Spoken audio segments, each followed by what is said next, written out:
Bonjour, je vous retrouve aujourd'hui pour vous parler des autosabotages. Donc j'imagine que si vous êtes là, c'est que vous en avez entendu parler et que vous avez envie d'en savoir plus, vous avez envie de comprendre comment ça fonctionne l'autosabotage, qu'est-ce que c'est. Et donc j'ai créé cette série de vidéos pour vous expliquer exactement ce qu'il en est. Donc on va parler d'une part de qu'est-ce que l'autosabotage, comment on peut reconnaître si on a des autosaboteurs en soi. Je vais vous expliquer un petit peu la façon de les reconnaître et comment ils fonctionnent. Je vais vous expliquer également quelles sont les causes de l'autosabotage, c'est-à-dire d'où ça vient, pourquoi on développe des autosaboteurs, qu'est-ce qui les renforce, qu'est-ce qui les atténue, évidemment, et bien sûr comment s'en libérer, puisque c'est ça qui vous intéresse en premier lieu, j'imagine. Donc comment se libérer de ces autosaboteurs.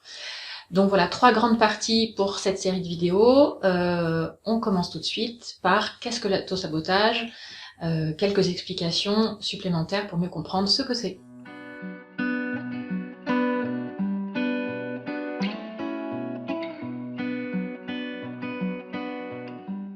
Alors, l'autosabotage, c'est quelque chose d'extrêmement simple. C'est le fait d'être à soi-même son propre ennemi, en quelque sorte. C'est-à-dire, c'est le fait de s'empêcher soi-même de réussir, d'être heureux, d'atteindre les objectifs que l'on se fixe. Quand on a un autosaboteur à l'intérieur de soi, c'est un ennemi qui contrecarre nos projets conscients. C'est-à-dire qu'il y a notre partie consciente qui veut quelque chose, qui veut un nouveau poste, qui veut rencontrer quelqu'un avec qui partager sa vie, qui veut avoir des enfants, qui veut faire de la danse ou qui a envie de faire je sais pas moi, d'escalader l'Himalaya, je vous dis n'importe quoi. En tout cas, il y a une partie de vous qui a des aspirations et des rêves, qui a envie de partir visiter l'Australie, qui a envie d'apprendre le chinois, qui a envie, vous voyez, il y a des parties comme ça en vous qui ont envie de quelque chose. C'est une partie consciente. Et derrière ça, il y a une partie inconsciente, c'est-à-dire invisible, souterraine, qui va œuvrer à vous mettre des bâtons dans les roues. C'est-à-dire qui va vous empêcher par tous les moyens, par différentes stratégies, d'atteindre vos objectifs, et donc du coup, qui va vous empêcher d'être heureux, d'être épanoui, de vous sentir fier de vous, qui va vous empêcher d'avancer dans la vie, qui va vous faire stagner, vous immobiliser quand les autres avancent.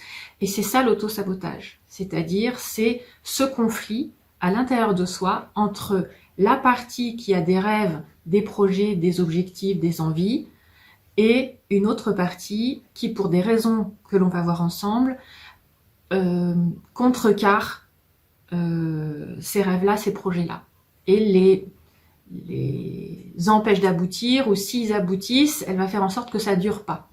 Voilà.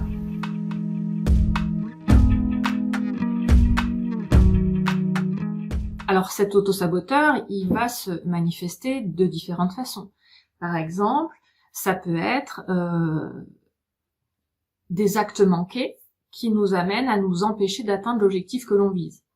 Des actes manqués, c'est-à-dire ce sont des actions inconscientes, c'est la partie de nous inconsciente qui va agir à notre insu. Par exemple, prenons l'exemple, mettons d'Erwan qui brigue un poste. Voilà, il a très envie d'évoluer dans sa carrière professionnelle et il postule à un poste qu'il a repéré et qui l'intéresse beaucoup. C'est quelque chose de très important pour lui et qui compte pour lui. Donc du coup, il réussit à avoir un entretien d'embauche et au moment où il se présente à l'entretien d'embauche, il va arriver en retard. Fatalité, il y a une succession d'événements qui font qu'il arrive en retard.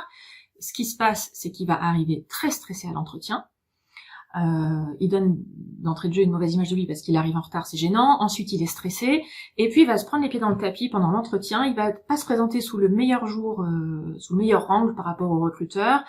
Il va pas trouver les mots qui vont le valoriser et il va un peu s'empêtrer dans ses explications. Et patatras, évidemment, l'entretien est pas bon et il reçoit une lettre quelques jours plus tard lui annonçant qu'il n'est pas retenu pour le poste. Voilà, ça s'appelle des actes manqués, c'est-à-dire inconsciemment, il va agir d'une façon telle que la personne en face de lui va lui dire non, voilà, et va bloquer son projet. Donc, il trouve à l'extérieur des personnes qui vont bloquer son projet parce que, sans s'en rendre compte, il s'est comporté d'une façon telle que ça a produit cet effet-là. Donc, ça peut être la première explication, la première façon de s'auto-saboter.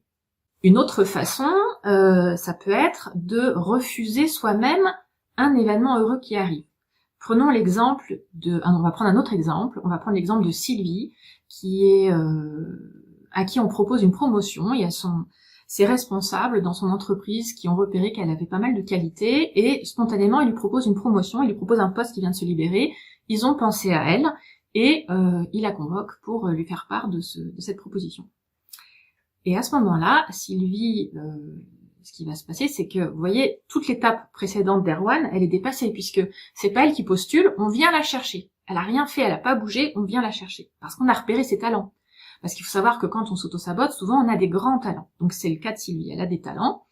C'était le cas d'Erwan aussi. Donc Sylvie a des talents et ses responsables les ont remarqués et vont donc spontanément lui proposer le poste qui s'ouvre. Et ce qui va se passer, c'est qu'à ce moment-là, l'auto-saboteur de Sylvie va se manifester en refaisant monter des angoisses à la surface. C'est-à-dire que Sylvie, elle va commencer à avoir des doutes sur elle. Elle va se dire, mais est-ce que je suis vraiment à la hauteur ? Dans ce poste, il va y avoir besoin de telle compétence. Je suis pas sûre de les maîtriser parfaitement bien. L'angoisse monte, les doutes arrivent, l'empêchent de dormir. Vous voyez, elle commence à avoir des anxiétés de plus en plus fortes. Et évidemment, elle va refuser le poste sous la pression de ces angoisses qui arrivent. Donc vous voyez, ça c'est une autre façon de s'auto-saboter, c'est-à-dire on va refuser soi-même une opportunité qui nous arrive sur un plateau. Ça c'est une deuxième façon de s'auto-saboter, c'est une autre façon pour nos auto-saboteurs de se manifester. Donc soit ils provoquent un refus à l'extérieur, soit c'est nous à l'intérieur qui refusons la proposition extérieure. La troisième façon de s'auto-saboter, c'est de gâcher un bon moment. C'est-à-dire qu'il y a un bon moment qui arrive dans votre vie, vous êtes en train de passer un bon moment avec des amis, en vacances, au travail, avec vos enfants, tout seul dans vos loisirs, et bim, vous allez gâcher ce bon moment. Et vous empêcher, ça va mettre fin à ce bon moment et ça va empêcher qu'il dure ou qu'il se renouvelle. Par exemple, prenons l'exemple de Nicolas, il a un travail qui est extrêmement prenant et fatigant, et il attend toujours avec impatience ses vacances. Mais il y a quelque chose qui se produit, il a repéré quelque chose qui se produit régulièrement, c'est que il adore ses vacances, il passe toujours des très bons moments en vacances, mais au moment de partir et au moment de revenir des vacances, il a toujours des autosabotages qui se multiplient. Par exemple, il oublie, les sacs sont prêts, il n'y a plus qu'à les mettre en voiture, et il va oublier un certain nombre de sacs, ce qui fait que ça va amener des tensions avec sa compagne, parce que tout était prêt, et quand ils arrivent en vacances, ils s'aperçoivent en déballant qu'il y a certains sacs qui sont restés à la maison. En chargeant la voiture, il a oublié de prendre des sacs. Alors ça peut paraître bénin, mais ça se répète aussi au retour. Alors au retour, par exemple, ce qui est arrivé plusieurs fois à Nicolas, c'est il va se tromper au moment de calculer le trajet du retour sur son GPS. Il se trompe de position et du coup, il prend pas le bon chemin pour rentrer, ce qui fait que ça rallonge le trajet. Pourquoi c'est un autosabotage ? Parce que ça crée des tensions en voiture. Le trajet qui était déjà long va se retrouver rallongé d'1 ou 2 heures avec ses enfants qui sont petits dans la voiture. Ça devient pesant et compliqué. Et puis comme ça se répète régulièrement, ça finit par créer des tensions avec sa compagne qui s'agace et qui a du mal à supporter et à comprendre pourquoi il gâche un peu ainsi les bonnes vacances qui viennent de passer par des disputes, des contretemps, des contrariétés, etc. Vous voyez, ça c'est une façon de gâcher les vacances, avant ou après. Vous pouvez par exemple rater votre train au moment de partir en vacances, rater votre avion. Vous pouvez gâcher un bon moment avec des amis, vous êtes à table, vous passez une bonne soirée, tout d'un coup vous faites une bourde, vous faites une gaffe par rapport à un de vos amis qui va le blesser ou qui va mettre tout le monde mal à l'aise. Vous voyez, c'est une façon aussi de gâcher un bon moment. Il y a des millions de façons de gâcher un bon moment, mais est-ce que vous comprenez l'esprit ? L'autosaboteur, vous voyez, il vous empêche soit d'être heureux, soit d'atteindre un objectif ou de réaliser un rêve qui vous tient à cœur, ou de le garder. Soit en provoquant un blocage à l'extérieur, un refus, soit vous-même en ne vous autorisant pas à accepter, parce que vous vous sous-estimez, vous pensez, vous avez des angoisses qui montent et qui vous avez du mal à canaliser, qui font que vous allez mettre fin à ce qui pourrait être quelque chose d'épanouissant pour vous par peur, par anxiété, ou quand le bon moment est là, vous le gâchez par des actes manqués et des actions qui font que ça amène des tensions. et des déceptions.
Donc vous voyez que l'autosabotage, c'est la manifestation extérieure d'une partie inconsciente en soi, c'est une partie dont on n'a souvent pas conscience, on ne se rend pas compte qu'il y a une partie en soi qui nous empêche d'être heureux, qui vient faire échouer le positif auquel on aspire dans la vie. Alors évidemment, la question que vous pouvez vous poser, c'est pourquoi ? Pourquoi est-ce qu'il y a cette partie-là qui existe en nous ? Pourquoi est-ce qu'on se sabote ?